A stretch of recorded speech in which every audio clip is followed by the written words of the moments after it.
guys and welcome to this video. The title is Bulerías de Moraíto, Moraíto's Bulería style. As you might already notice that I'm quite a big fan of Moraíto and I love his playing style so much, and I had the privilege to meet him also. Such a nice guy he was. And yeah, why I chose Bulería, it's I don't know, but maybe he's the most famous about his Bulería style. I don't know if I'm incorrect, but at least he was known how he played Bulería. That's one of the things he was known. But anyway, you know the point what I mean.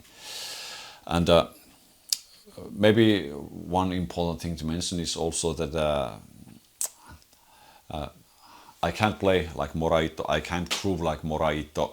It's he's unique, and that's not the whole point. The point is that we should learn from maestros everything we can, but we shouldn't try to be a copy of them. We just have to play like ourselves. That's the point. And yeah, that's the philosophy behind for example of my thoughts. And I think that every player should realize at some moment that when they are trying to learn material from maestros and everywhere, the point is not to copy them exactly. The point is to try to find their own voice, their own style. It can take years or couple of years, it doesn't matter, but that's the whole thing. For example, if you listen to Paco, Vicente Tomatito, Gerardo Moraíto, whoever, these great maestros, Ricardo and so on, usually you can almost immediately realize who's playing because of the sound and how they are grooving and how they are playing the guitar. And that's the point, that try to find your own voice, but also learn everything you can from these maestros. But yeah, this was the beginning. But yeah, about the Bulería, Moraíto's Bulería, I mean, there are lots of things. And if we think about the sound, it's almost impossible to copy exactly, because every one of us and every maestros, how the sound is built, it's the combination of your history, of your thoughts, your nails, your fingers, your guitar, your strings, all the musical background what you have learned, and every these kind of things that you have experienced and what you have. So if you think about these things, you realize immediately that you just can't be a copy of someone. But what you can do, you can try to learn those minor details and even songs and everything, and play them as you would like to play them. And actually, there's one video on YouTube where Moraíto talks about this. If I remember right, he was playing Sigiria, and he was teaching Sigiria falseta. You can correct me to the comment section if I'm wrong, but if the point was that he was teaching falseta, and he told that this is the traditional falseta and I play it like this.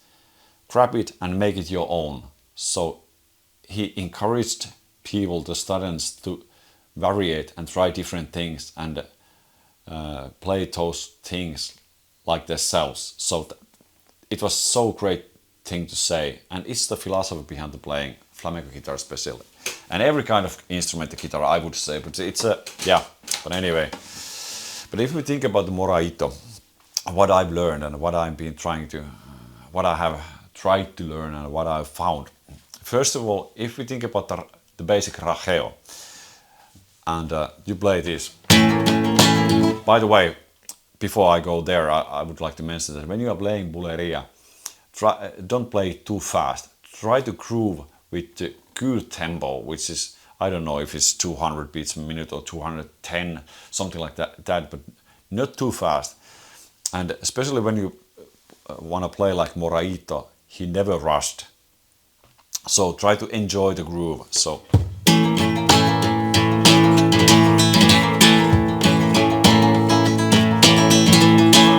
So if we think about the basic finger arreo, for example this style with the 2 fingers.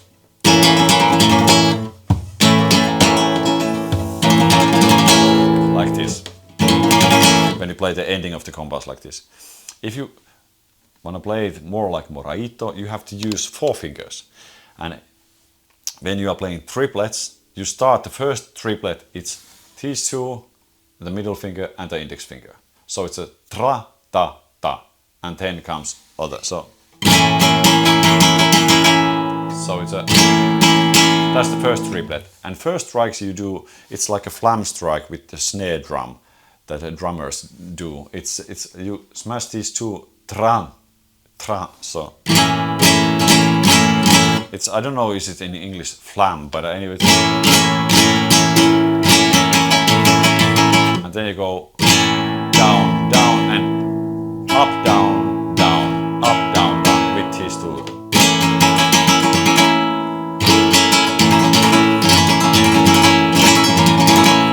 So the beginning of the arreo is already huge and big. It gives this 1 finger more, gives it a lot more boost and power, could say. Oh, and also if you think about the basic remate, that is, if you play it like, for example, like this.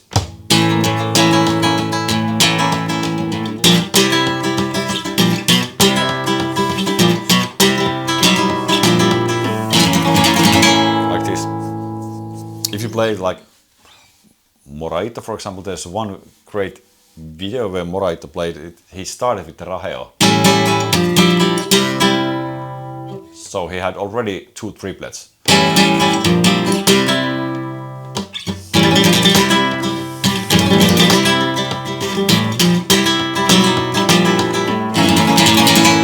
So there's one minor detail in the remate, but it makes it much more powerful. And these are the things what I've noticed that he has used, that he played a lot of traditional stuff, but he adds something little here and there, minor things, but it made a huge difference. Okay, and one important thing is also this chord. If you want to learn his style, you definitely have to play a couple of falsettos where he used this chord. He used this chord quite a lot in different occasions. So first of all, for example, this falsetto.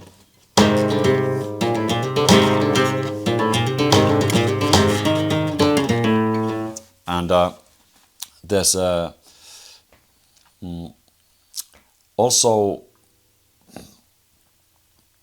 yeah, I don't know what are these licks called, but when he played Compás or some minor things, this when you do something like this, he used quite a lot of really syncopated, groovy things. Like, for example, this is, I've heard this quite a lot.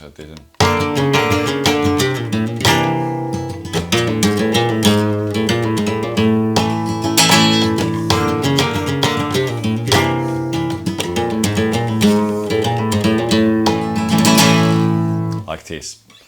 And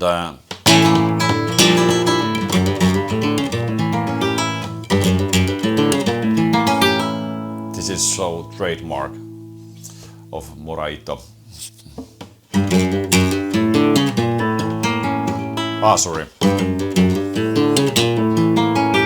Like this. Yeah. And also the beginning chords and what you can play inside of Bulerías, also this.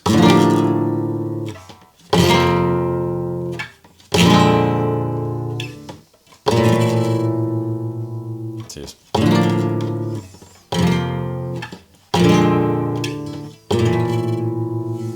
And then you know already this, I suppose, this famous arpeggio falsettos. These are a little bit tricky, maybe, but yeah, if you want to learn his style, you should check these.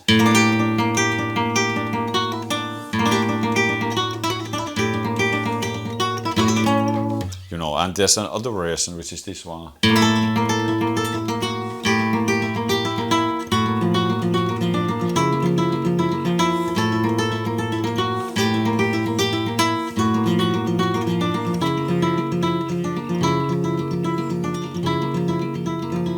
then comes the this chord, you already know.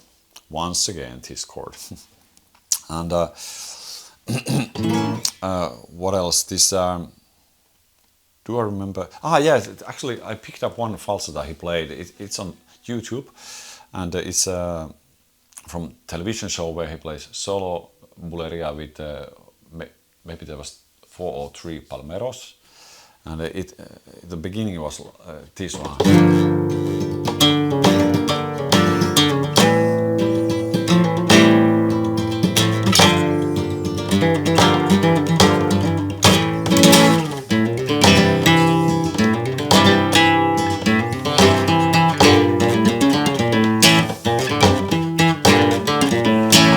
This one. And there's once again this big chords he uses.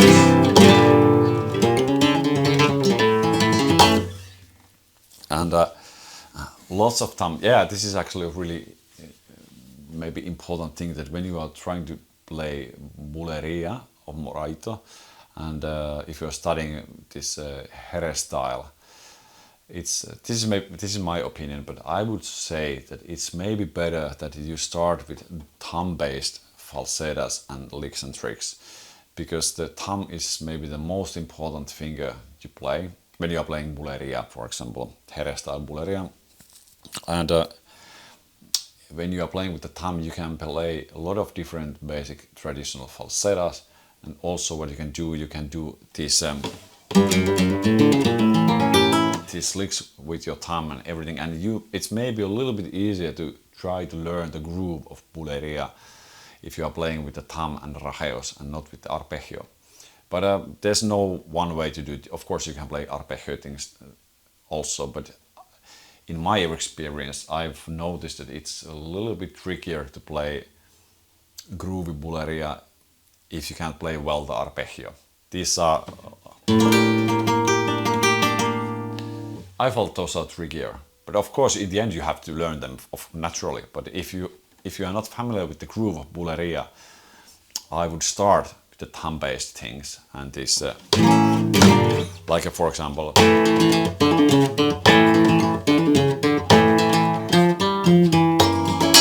these kind of things. That was not Moraito's falsetto, but Jerez style. And yeah, and if you listen to Moraito's Bulería, where he plays this basic chord. This is quite famous chord progression he used.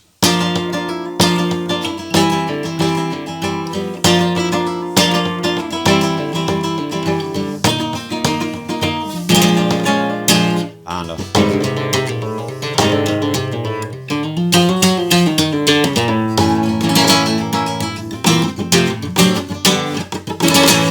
sorry, there was a major issue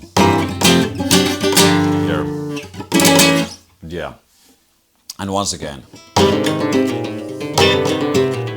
this chord comes again, so it's really important. And one important thing is also that when you are playing groove, I know a lot of people who are saying that Bulería goes on 12th. Some people say it goes on 6th, and some people say it goes on 3, and so on. And in the end, it doesn't matter. It goes wherever it goes, but you can do different things. And if you are playing Moraito's falsettas, usually you will face the situation where the Compás or the melody goes on 6. And if you are counting on 12, every time you will be lost. Because there comes some minor things, there's like a media compass, half compass, and then it starts again, and there's somewhere else is half compass. But it's normal, natural thing what happens when you are playing Bulería. And for example, if you look at the videos of Paco de Lucia where he played Bulería solo, and especially when he was younger, he tapped the feet like a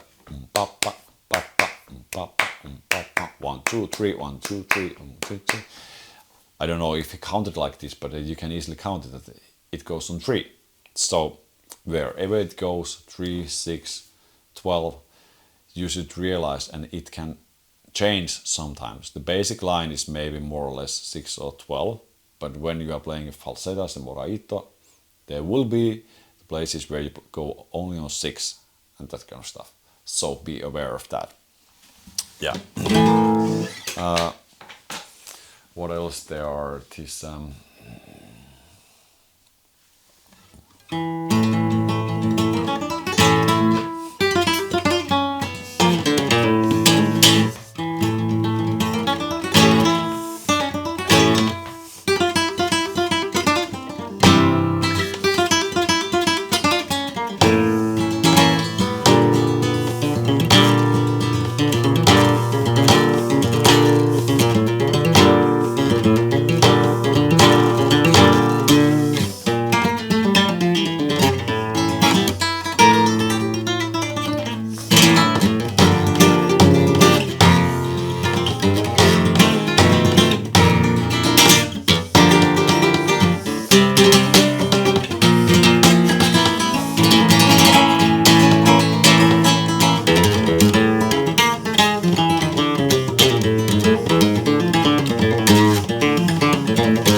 okay, that was one falsetto. I did a little mess there in the ending because I don't remember it so well. I have been played it last time some months ago maybe. But anyway, that's really good falsetto too, where there's a lot of different examples that are really the important details what Moraíto used. And also there's this media Compás I also mentioned to you. But yeah, here I mentioned to you some little details about Bulería de Moraíto. If you have questions, comments, please write me. I try to answer you. And please, if you like this video, please give me a thumbs up. Helps with the algorithm. And remember to subscribe. And yeah, this was really tip of the iceberg that I could tell you in one short video about Bulería de Moraíto, what I've learned and noticed and stuff like that. But yeah, hope you enjoyed and keep on practicing and do it well.